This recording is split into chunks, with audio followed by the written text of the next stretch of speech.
कार्तिक कृष्ण त्रयोदशी को वैदिक देवता यमराज का पूजन किया जाता है। इस दिन यम के लिए आटे का चौमुखा दीपक बनाकर घर के मुख्य द्वार पर रखा जाता है। रात को घर की स्त्रियां दीपक में तेल डालकर 4 बत्तियां जलाती है। जल, रोली, चावल, गुड़, फूल, नैवेद्य आदि अर्पित कर दीपक जलाकर दक्षिण दिशा की ओर मुख कर मृत्युना दंडपाशाभ्याम कालेन श्यामया सह त्रयोदश्याम दीपदानात् सूर्यजः प्रियताम मम, इस मंत्र का जप कर यम का पूजन करती है। इस दिन धन्वंतरी जी के पूजन का भी विशेष महत्व है। अमृत कलश की प्राप्ति हेतु जब समुद्र मंथन किया गया तब 14 रत्नों की प्राप्ति हुई थी। इन 14 रत्नों में आयुर्वेद के जनक धन्वंतरी भी थे, जो अमृत कलश अपने हाथों में लिए प्रकट हुए थे। इस दिवस को धनतेरस के रूप में मनाया जाता है। यह दिन अकाल मृत्यु से रक्षा हेतु भी महत्वपूर्ण माना जाता है। इस दिन पुराने बर्तनों को बदलना और नए बर्तन खरीदना शुभ माना गया है। चांदी के बर्तन खरीदने से तो अत्यधिक पुण्य लाभ होता है। इस दिन हल जूती मिट्टी को दूध में भिगोकर उसमें सेमर की शाखा डालकर 3 बार अपने शरीर पर फेरना तथा कुमकुम लगाना चाहिए। कार्तिक स्नान करके प्रदोष सायंकाल में घाट, गौशाला, बावड़ी, कुआं, मंदिर आदि स्थानों पर 3 दिन तक दीपक जलाना चाहिए तथा तुला राशि के सूर्य में चतुर्दशी और अमावस्या की संध्या को जलती लकड़ी की मशाल से पितरों का मार्ग प्रशस्त करना चाहिए। धनतेरस की पौराणिक कथा कुछ इस प्रकार है। एक बार यमराज ने अपने दूतों से प्रश्न किया कि क्या प्राणियों के प्राण हरते समय तुम्हें किसी पर भी दया नहीं आती? तब यमदूत संकोच में पड़कर बोले कि नहीं महाराज, हम तो आपकी आज्ञा का पालन करते हैं, हमें दया भाव से क्या प्रयोजन।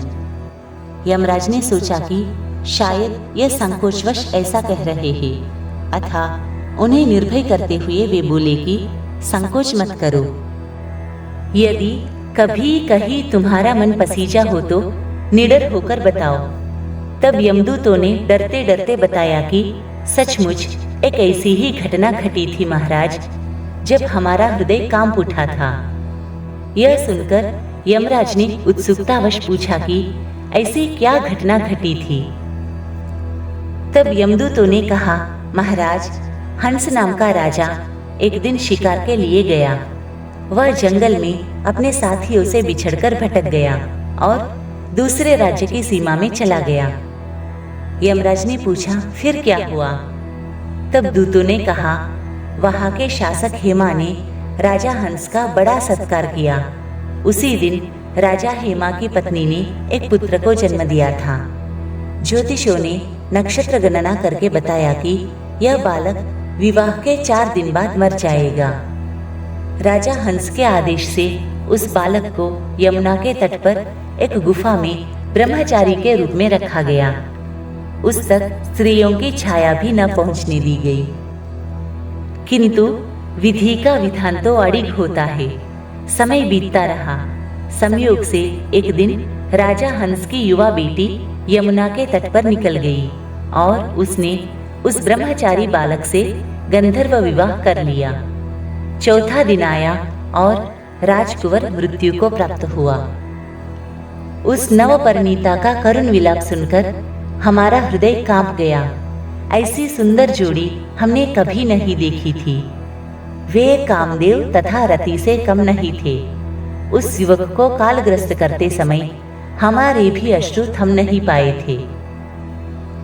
यह सुनकर यमराज ने द्रवित होकर कहा कि क्या किया जाए। विधि के विधान की मर्यादा हेतु हमें ऐसा अप्रिय कार्य करना पड़ा। तब एकाएक एक दूत ने पूछा, महाराज, क्या अकाल मृत्यु से बचने का कोई उपाय नहीं है? यमराज ने अकाल मृत्यु से बचने का उपाय बताते हुए कहा कि धनतेरस के पूजन एवं दीपदान को विधि पूर्वक पूर्ण करने से अकाल मृत्यु से छुटकारा मिलता है। जिस घर में यह पूजन होता है वहाँ अकाल मृत्यु का वास भी नहीं फटकता। इसी घटना से धनतेरस के दिन धन्वंतरी पूजन सहित दीपदान की प्रथा का प्रचलन शुरू हुआ। आप भी धनतेरस के दिन यमदीप दान करें और यमराज की कृपा प्राप्त करें।